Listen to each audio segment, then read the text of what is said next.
Hi chickens, welcome to the 7th year of Self-Love September here on Planet Maddox on YouTube. Every single September I make it my personal goal to talk about self-love because it is a topic that is very close to my heart. There are actually playlists for all of the previous Self-Love September years that I have done, and I will leave all of those playlists for you down below for your convenience. You will be visited by a fruit fly every now and again as I am talking to you today, because there is a very persistent fruit fly that just really actually wants my drink. And I assure you, darlings, that I did not make this drink to intentionally fit with my dress and the background. It just happened. It's a blood orange gin, and this is all a mistake. It wasn't supposed to happen this way. I feel like Carmen Miranda. I just need to get some fruit and I'll be ready to do a Carmen Miranda. For those who don't know, Carmen Miranda is an incredible actress and singer who sung "Ay ay ay ay ay, I like you very much. Ay ay ay ay ay, I think you're grand," amongst a lot of other things as well. But that's usually what people know her for. And her fabulous headpieces. Okay, enough of that. So, darlings, I'm very excited to be talking about self-love for the whole month of September here on my channel. I think I'm going to throw in a few things that are not self-love related as well. I know it's not everybody's bag, it's not everybody's cup of tea. It is really important to me to continue on with this tradition, and I do encourage everybody throughout the month of September to do your own thoughts, reflections, journaling, ritual relating to self-love. Take the time. I think self-love, as I always say, self-love is a daily practice. It's not a journey wherein you reach a destination and then you're done and you never have to have a word with yourself about self-love ever again. You never have any challenges relating to self-love. It's not like that. It's a daily practice. I feel that I choose self-love every day. And some days I'm better at choosing it than other days. And some days I'm not feeling challenged in that department. And other days I really am feeling challenged. So for me, it's very much the acceptance that it's going to be something that I have to choose every day consciously. And that makes it easy for me during the rough days when self-love is more difficult for me. It makes it easier for me to accept that and not give myself a hard time. I think if we tell ourselves that self-love or recovery or ultimate healing is a destination that we reach and then we're done, then I think we feel very, very bad about ourselves and we treat ourselves very harshly if a challenge comes along that makes us feel that we have left that destination, we've fallen back, we've regressed in some way.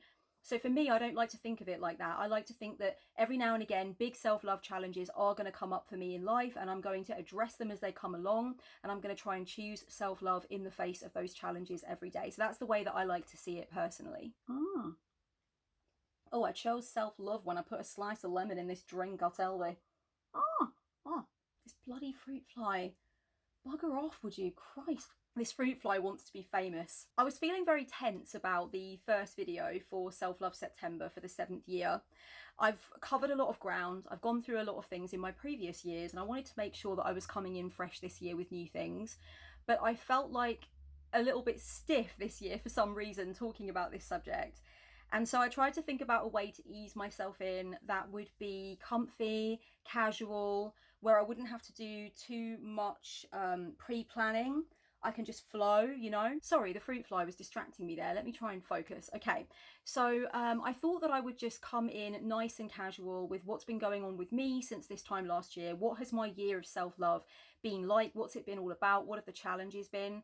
And I would really like to hear from you guys. What do you think in the last 12 months have been your biggest challenges and your biggest lessons when it comes to self-love as well? Let's have this conversation.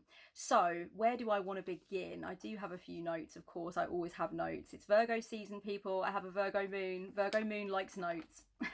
Sagittarius sun wants to throw them over a rainbow, and that's why I go off on many a tangent.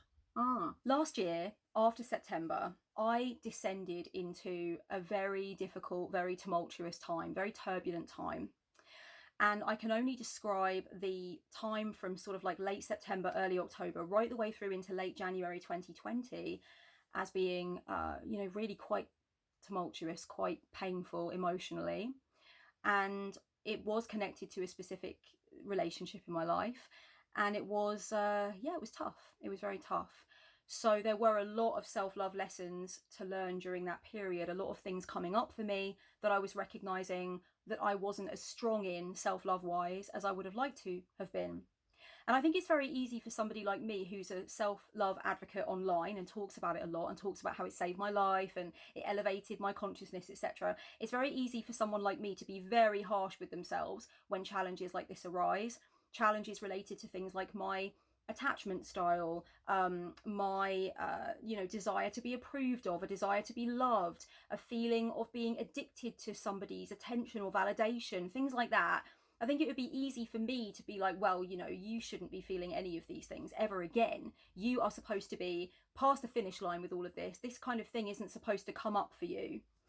And I really had to try very hard not to go there in my mind, not to give myself a hard time. I think I did a reasonably good job of that. I think that there were certain points where my internal narrative, my self-talk, was not what it could have been and what I would have liked it to have been. But it was very up and down. I was very up and down emotionally.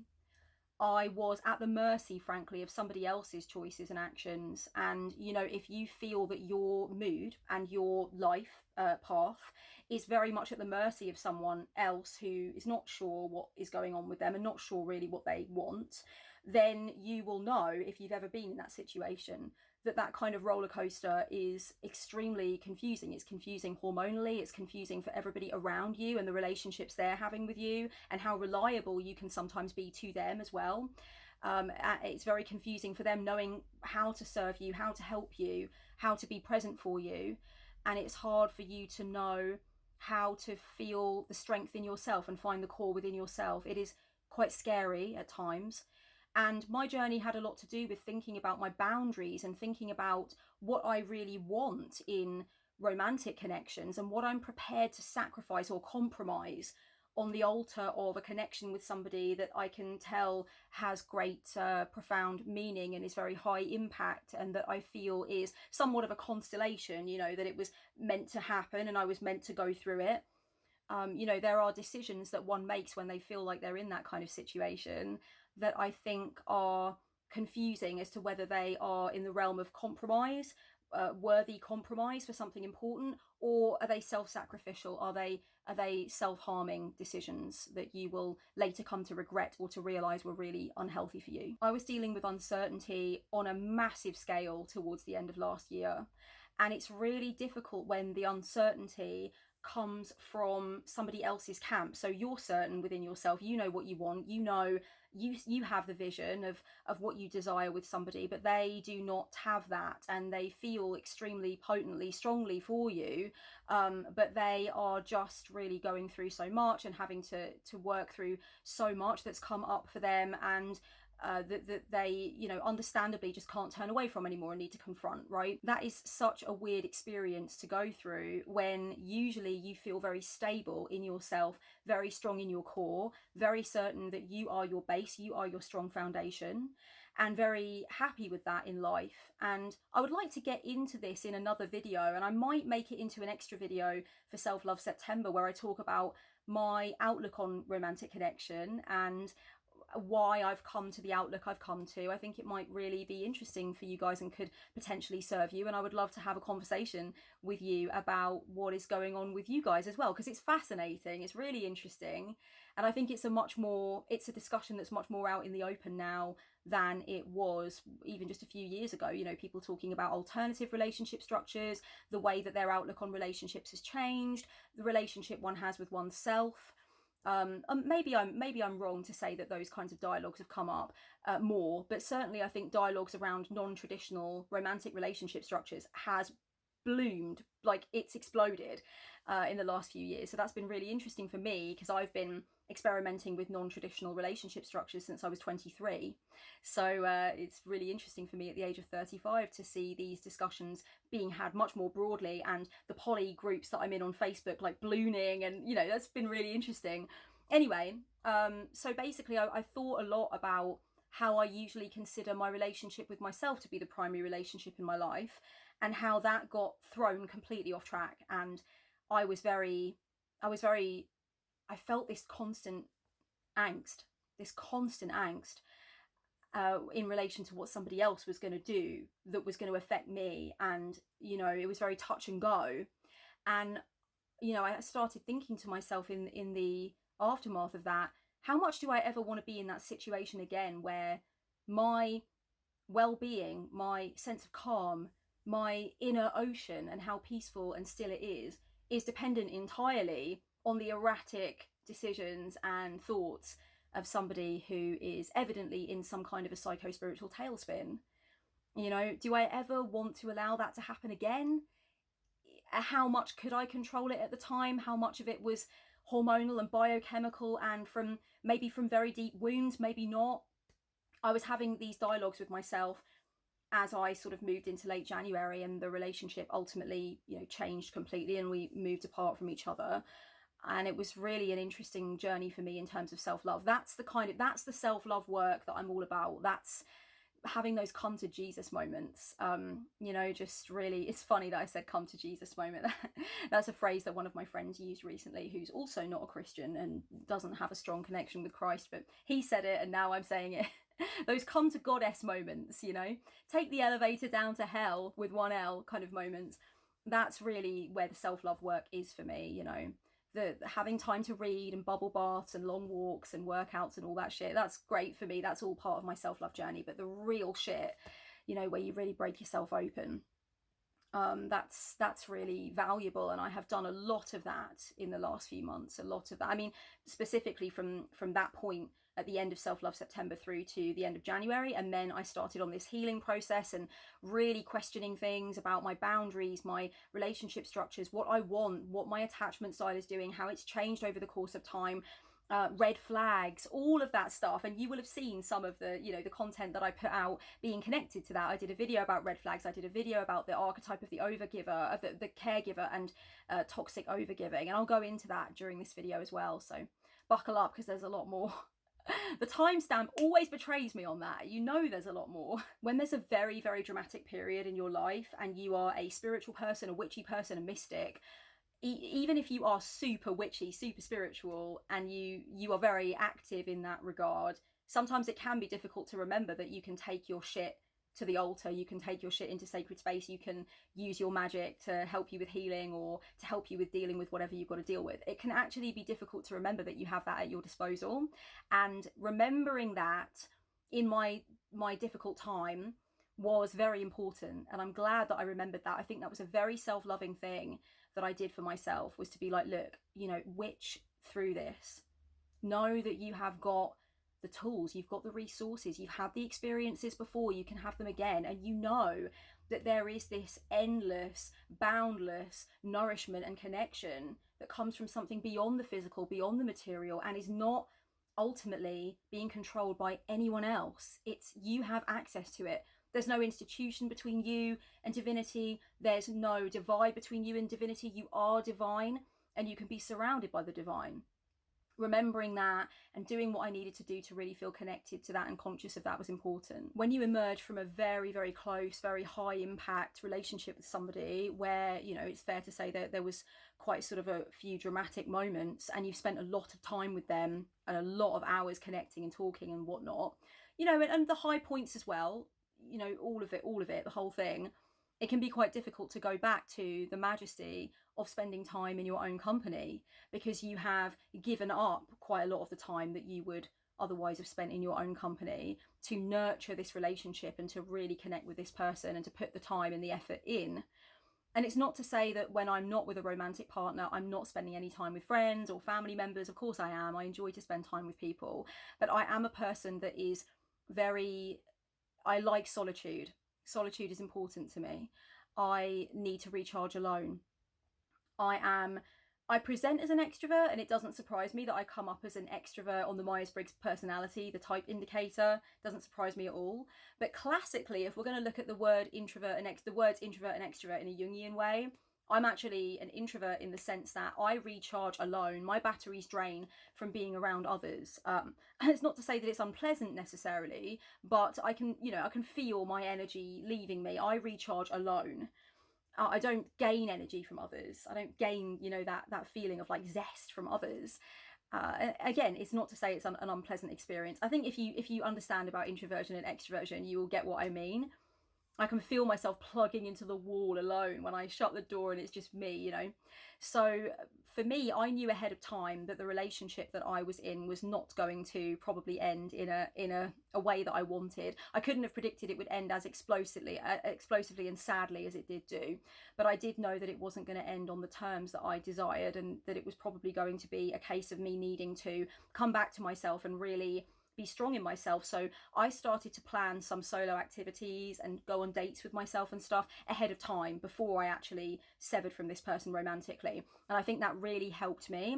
And I want to say, as a result of going through that myself, that if anybody is watching this and they're currently finding themselves in a situation romantically, or maybe with a close friendship or a family member that they spend a lot of time with, if you're recognizing that it feels rocky and it feels uncertain and you really do not know what this person's next move is going to be, then I would recommend that you start to really connect with your core and connect with the joy of doing things solo and having conversations with yourself and checking in with yourself and enjoying your own time and your own company. Do it now. Don't wait for when there's a big hole of space and time in your life where that person was. Start now. I think that's a really good piece of advice that I would say I've come out the other side of my own personal shit show with. So do with that what you will. I have definitely done shadow work as a result of this relationship, the difficulties in the relationship and the ending of it.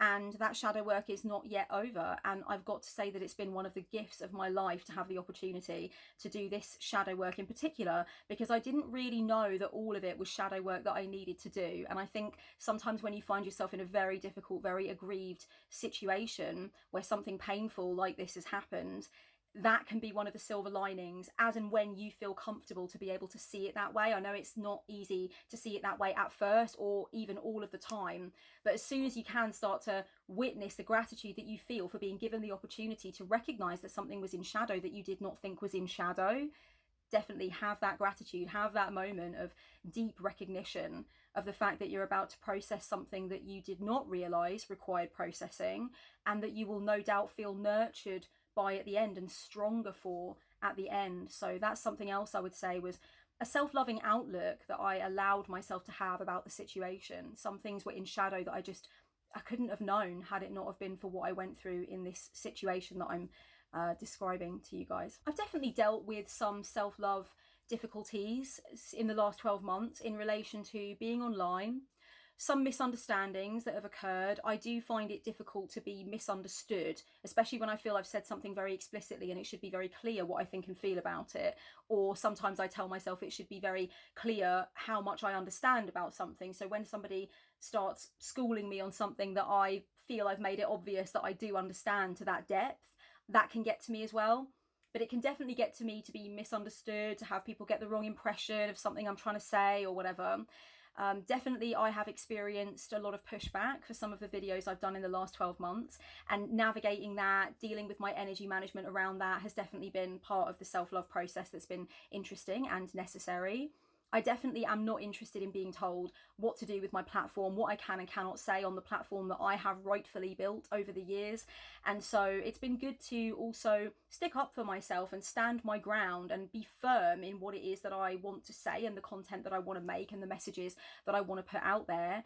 And that has been something that has really pleased me to see, that I can be loving enough towards myself to stand for myself and stand for what I believe in, and not worry about people needing to step away from my message or from interacting with me online because they are uncomfortable with something that for me is just second nature to address and second nature to talk about. I've gone through some situations in the last 12 months, just little things, and this has happened as well way before the last 12-month period. This has been happening for the whole time that I've been online, where I've known that certain things that are being said in videos or written in Facebook groups or written on people's Facebook pages or whatever are passive aggressively about me, or at the very least about a bunch of witches that include me in them or whatever.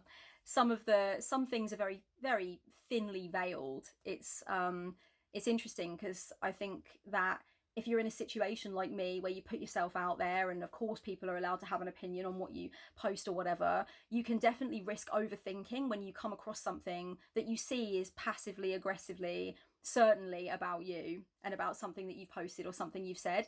You've got to let that go. You've got to let that person communicate what it is they need to communicate in the way they need to communicate it, instead of getting hung up on, did they want me to see that? Do they mean for me to read that or watch that? Do they know that I watch their videos? Or is this just like they never thought I would watch their videos, so they never thought I would see this? They never thought. You've got to really pull yourself back from that and be like, who cares? Who cares? You know, they wanted to say what they wanted to say. They said what they fucking said. Do you still stand by everything you said, everything you did, what you are as a person? Yes, okay, well then that's the end of it. Move on. Unless you want to do something passive aggressive back, which I do not. And that's not to say that I'm never passive aggressive, okay? It's not to say that I don't sometimes communicate in certain, you know, not so helpful ways or not so healthy ways. Of course, everybody does. Everybody has their moments, right? But if I'm not interested in responding in that way back, and I'm not interested in, you know, messaging them privately and saying, hey, what is the issue here? Then what am I going to do? Sit there and dwell on it and overthink it, or move the fuck on, make something, do something positive, you know, nurture somebody, nurture myself. You know, I think it's important to look at the way you are using your energy and decide whether or not that's actually a helpful, healthy use of energy or not. I will admit that sometimes over the years, people have literally just emailed me or messaged me and said, have you seen what so-and-so said? Or they've sent me a screenshot of something from a private Facebook group and been like, oh, they're talking about you in this private Facebook group or whatever. Occasionally it has been to ensure that I know that I am potentially being, what's the word? I don't know, what's the word for defamation? Is it defamed? I don't know, slagged off. That's what we say in England. Just so I know I'm being slagged off, you know, just from a legal standpoint. And other times it's just people wanting to say, oh, I spoke to such and such a witch and she said she doesn't like you. I don't know why she would say that, but she said that. And that's not helpful. I don't need to know that. I don't want to know that. Other people's opinions about me are none of my business. And with a couple of things I've heard, I'm like, why would I, you know, I overthinking those things, other people's thoughts and feelings about you that they've shared privately with somebody, that is not self-loving. So that's something you know, that's a journey I've been on since the beginning of this, for sure. I've had to deal with people saying that I'm silencing them a lot lately, either because I have deleted their comment, which is extremely rare, or what's far more likely to have happened, baby cakes, is that your comment has been flagged by YouTube as inappropriate and it's been held in my review section. So if you're spammy, if you post the same thing on various different videos, if you use slurs, if you've got a lot of exclamation marks or caps, anything like that, YouTube is usually pretty good at bagging it up and putting it in my review section, okay? So I won't see it unless I go to the review section. So a lot of things that people claim I've deleted and I'm silencing them and I won't hear a contrary opinion, I haven't deleted shit, all right? I haven't seen it. That's literally the situation. That's the reality of the fact. And also, if I do choose to silence certain people, if I did choose to, and again, I really don't, there are not that many people that post things that are wildly inappropriate or offensive. And if they do, absolutely, I'm deleting them. No apology for that. But, you know, if I do choose to not engage with certain comments or not publish certain comments, I'm not the government, you know. I mean, this is it's my personal brand and message and platform that I have built in terms of audience numbers and stuff. Obviously it's YouTube, it's the YouTube platform, but in terms of what I will and will not allow, or what I will and will not engage with, I'm under no obligation to hear you out. And I think people forget that. That's been a bit difficult to deal with. Of course, that's another thing I've had since the beginning, but in the last 12 months, I think there's been certain times where I've been kind of bummed out by people's attitudes and people's assumptions, and I'd like to go into that more in another video, maybe at another point, maybe not so much during Self-Love September, but definitely at another point I would like to talk more about assumptions and mistakes and things that I've dealt with that are the not so tasty part of being online and talking regularly online. I started therapy in the last 12 months. I started therapy in January of 2020, and I actually went for my consultation with my therapist in person, met her in person, told her I was going to Amsterdam for a while and asked her if she could speak to me on Skype because the consultation went really well. And then literally from February right through until July, we spoke via Skype, and we are still speaking via Skype. Just to be clear, it's still not safe for her to have clients at her place. So that has been a very self-loving thing that I have done for myself, and I will be making a video more specifically about reasons for being in therapy and feelings that I have about therapy and stuff. and access to therapy, which is very important because I know that I'm greatly privileged to be able to afford therapy. And believe me, I'm aware of that because there's plenty of times in the past I've not been able to afford therapy, and the waiting list with the NHS has been difficult, or what they offer has been very limited. I know that a lot of people struggle to get therapy on their insurance, if they have insurance. You know, it's all a big balls up, and I'm aware of that. But yeah, starting therapy has been so important for me personally, and so I'm really glad that I did that. I've also purchased myself a few readings from different readers, and that's been helpful as well, because you know I need to have that woo-woo metaphysical side of things. I need to have that deep archetypal side of things as well. So I have definitely nurtured myself in that way, and it has been really good to do some exploration. It's been hard at times. It has been hard, but it's been well worth it, fully worth it, and I wouldn't have it any other way. One thing that's been quite a big knock to me, and has definitely been a journey that I've had to go on in terms of self-love and applying self-love to the situation, has been the ending of a friendship. Look, it happens all through our lifetimes, okay? Things end, and sometimes things end in more of an amicable way than at other times. I did not want this particular friendship to end. And can I just say, for the record, because I know quite a lot of people who know me, watch my videos, if I haven't known you for over a year, this is not about you. I just want to let you know, this person that I'm referring to, I knew them for like 3-4 years or whatever, okay? Just like letting you know that. Okay. I know that sounds like a really weird thing to have to include, but honestly, I do think that it's possible that somebody could get the wrong idea or whatever.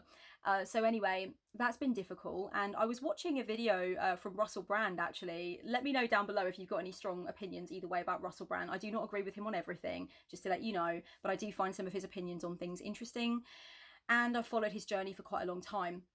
He did a video recently about ghosting, and he put forth this really interesting and I found useful perspective on ghosting, which I think I've heard said in other ways as well, and I've thought it myself, but he put it across in just a very useful way. I'll leave the video down below if you're interested. But he said something like, if you've been ghosted by somebody, then you fundamentally misunderstood the way they felt about the relationship. You know, you have to reassess what your thoughts about what they thought about you and about the relationship, how much it mattered to them, of what significance it was to them, or something like that. Anyway, I can't do anywhere near verbatim, but it really helped me.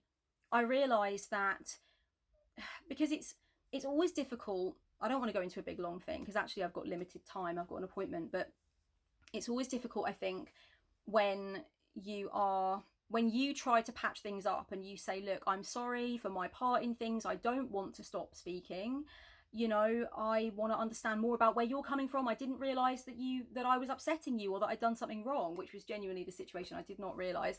You know, when you just do not realise that you're being a pain in the arse, or you've said something untoward, you need somebody to communicate that to you. And so, you know, it's difficult when that person gives you complete radio silence for weeks and weeks on end, and you realise, I mean, hit me up down in the comments if you understand what I mean. I know a lot of you are going to understand what I mean, and it's painful. It's painful when you have done, on paper, the right thing, which is to say, look, I'm not perfect, I want to talk this through, there must be a way to sort it out, you know, and you've tried to sort of like communicate that is what you want to do, that you don't want to lose the friendship, that you love that person, and the response in return that one would expect and one would hope for has not arrived. That is sometimes very difficult. If you're in a place already in your life where your self-love is actually not that sturdy, that could really knock you off course or take you back quite a few steps. So I'm very lucky for my part that I have been working on self-love and considering the value of self-love as a daily practice for quite a while now. I think that's something that did help me during that particular situation. For me, it has been better to recognise that I had a skewed perception of how much I meant to somebody. And, you know, there are a number of feelings that I need to go through in processing that. And I will go through those feelings. I have already been processing quite a few of those feelings. God, I'm getting so personal and like open in this. So yeah, that's been something that I've had to work through. I initially, when it happened, when I realised, okay, I'm not getting communication back from this person, I'm trying to figure this out, I'm trying to, you know, reconnect and talk it through. When I realised that wasn't going to happen on their end, I took it to dark place, to Guy Merengue's dark place. Let me know down below if you know what Guy Merengue's dark place is, and if you do, dark place. Anyway, I took it to a place where I related it back to something that had happened to me years ago, over half a decade ago. But I connected it to that, and I was like, it's me. I'm ghostable. I'm just ghostable. I'm not fucking worth it. I'm not worth what it takes to sort it out and to be an adult about it and to actually, like, you know, hash it out so we can stay connected. I'm not worth staying connected to. I took it to that place. The cellar. The cellar of the psyche, where it's like, it's me, I'm useless, me, you know, I took it there. So I suppose in a way I should thank Russell Brand, because he definitely gave me access to another point of view when I needed it. And that's exactly why I clicked on the video, by the way. I clicked on the video because I wanted to see if I could get any meat and potatoes off of it, and I did. So thank you, Russell, for that Sunday lunch. I appreciate it. Not sure if I watched it on a Sunday, but anyway. COVID was a big self-love hairpin bend, wasn't it, everyone? Oh my good goddess. I think for me, the main thing with COVID was recognizing that it was okay, and it is still okay for me to be as confused about it and sometimes as frustrated by it as everybody else.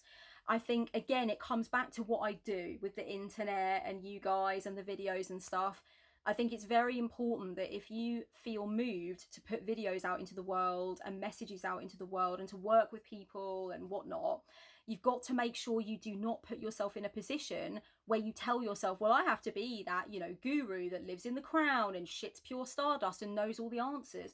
I don't, nor have I ever professed to be that. But when COVID came along, that's one thing that I think I definitely put upon myself. And I had to go through a process with that. And I think one of the things that probably led to me putting this upon myself, this idea of like, I need to know my view on it and I need to be able to help others and I need to be able to nurture everybody through this, was partly because, you know, my giver, my inner giver and nurturer can go into overdrive.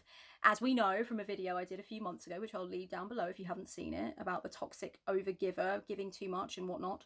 And I think also because I didn't stop working. I had a full roster of clients for the following 3 or 4 weeks, 3 or 4 weeks after lockdown. So I carried on with those clients. I didn't cancel on them. I carried on with my working time and I left my schedule open. So people were booking and booking as is usual for me. It's what I do. It's my job. So I didn't actually give myself any time off until I think mid-June. I had a week off in mid-June and I was like, okay, hang on a sec. Let me just feel into what's going on for me. Let me just, okay. You know, I think I was pressuring myself to have one outlook, one feeling, one sense of how to galvanize everybody and what to say and my whole attitude on it. And look, that's not realistic. I go through moods. I go through shifts and changes in relation to it. Sometimes I'm fucking angry at the government response to it. Sometimes I'm wildly confused about, you know, my future and other people's futures. Sometimes I'm just terribly aggrieved. I'm terribly sad. And sometimes I'm sad for others and for the pain people are going through and the money people are losing and the health issues people are having and the deaths. And sometimes I'm sad for me. I'm sad for my year that was planned. I'm sad for the things I was going to be doing that were going to inspire me and heal me. And then I feel guilty for feeling sad about that. But then I encourage others to talk about what they feel they've lost in relation to COVID and vent about that and be with that and don't feel guilty. So then I get confused because I feel guilty and I tell myself sometimes that I shouldn't be feeling those things. So there's a whole roller coaster, you know. I'm just literally like everybody else. I'm sure. I think there are probably a few people that are really sort of like mono when it comes to what they think about COVID and their response and everything day to day. But I think the majority of us are in a little bit of a weird, you know, random ice cream parlor of different stuff. And we're just sort of like mishmashing a mood together from different flavors day in, day out with relation to it, in relation to it, with regard to it, with regard to it, in relation to it. There we go, we'll have both. So I think giving myself permission to recognize that's okay, you know, because you are human and fallible and real as well, Kellyanne. Well done for recognizing that. Good on me. I've made a couple of videos about COVID-19, my response to it, shadow work around it and stuff. I will also leave those 2 videos down below. I've been working on quite a big project. As some of you know, I have been writing a book. I will leave the link to the pre-order down below and the information about the book. That has been a hell of a fucking process and a hell of a time. I'm going to put it in a separate video. I do want to talk to you guys all about it. I want to reveal my thoughts and feelings about it, but I want to say in advance that a lot of it is going to have to do with self-love. It's been a massive journey of self-love lessons for me and exploration, learning how to pull myself up, really connecting with my self-talk, really, you know, there's so much anyway. I'll talk about it in a different video. But one thing I did want to end on in relation to this video is in the last 12 months, one thing that's come up for me on my self-love journey is the exploration of how I feel about aging. How I feel about getting older, how I feel about certain changes that I'm seeing in my body, certain changes that I'm seeing in my face, certain things that I'm feeling about time that I have and what needs to be accomplished in that time, and, you know, dealing with societal conditioning and shitty messages around age and around what it means and what you should be doing and what you shouldn't be doing. And I hate all of that. And I do want to decondition. I want to break down those oppressive structures and ideas around age for sure. But it has sometimes been difficult for me, and that's been a journey in relation to self-love that's been interesting, and I would like to talk about that a bit more as well.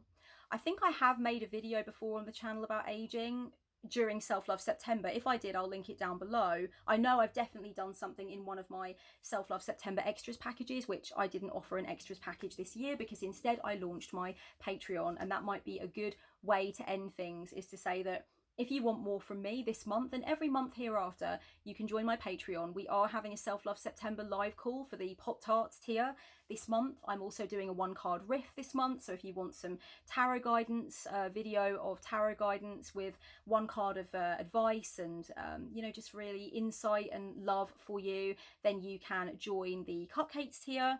If you want the ability to be able to vote once monthly for the video that you want to see, and if you also want access to discount codes, you can join either the doll faces tier or the Pop-Tarts tier. Go and have a look on Patreon and you can have a look at the 3 tiers and what is included. We would love to have you. We are one big happy family. We are shortly getting ourselves a Discord so that we can all chat with each other as well. So that will be very exciting. It's a new venture for me and I'm feeling very positive about it.